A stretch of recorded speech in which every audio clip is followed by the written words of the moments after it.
Legealdi amaierara iristen egian hontan, azken ikasturten sartu berri gea, eta kezkaz adierazi nahi deu legealdi hasieratik badaudela zenbait gai mahai gainean geldirik daudenak. Tolosako EH Bilduren ustez, ezinbestekoa da legegintzaldi hontan arazo horiei erantzutea.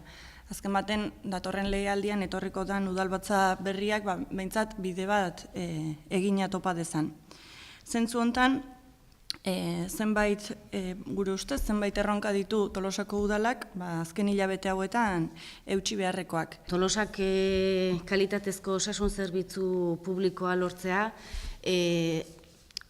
jakina da eta urteak dira osasun sailak ez ditula inbertsioak egin Tolosako osasun zerbitzun, eta ezinbestekoa ikusten du EH Bilduk Tolosak eta Tolosaldeak bere eskualde ospitale publikoa izatea eta beste eskualdek dauzkaten osasun zerbitzu berdinak izatea.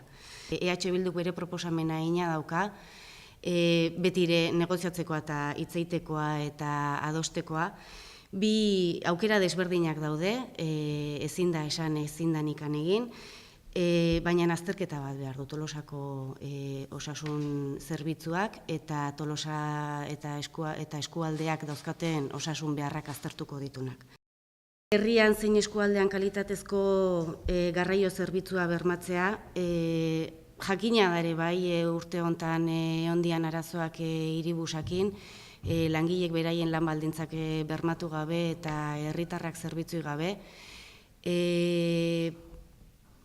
PNV eta EAJ eta PSen gobernuak behin-behineko konponbide bat eman dio urtebeteko kanpo kontratu baten bidez, baina EH Bildun ustez behin-behineko konponbide bada eta gobernu honei eskatzei hau behin-betiko konponbide bat ematea eta hortako proposatzen dio hiribus zerbitzua udaletikan kudeatua izatea.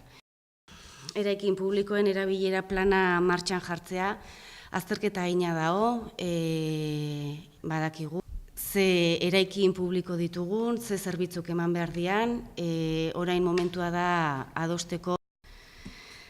Auzoen zaharberritze plana eta batez ere San Estebanekoa, plan orokorren sartzea. Aurrekontu garaian proposatutako berbera proposatzen jarraitzen du EH Bilduk udal gobernuai eta San Esteban eta bertako bizilagunen premiei erantzutea gaiak ezin dulako gehiago itxoin. Bide batez aipatu nahi genuen baita, kezkatuak gaudelaz, zenbait eragile ere etorri zaizkigu azalduz, udalak gaur egun damakin diru laguntzak emateko dinamika gero eta eragozpen gehiago ditula eta gainera gero ematerako garaian epeak asko luzatzen ari diala.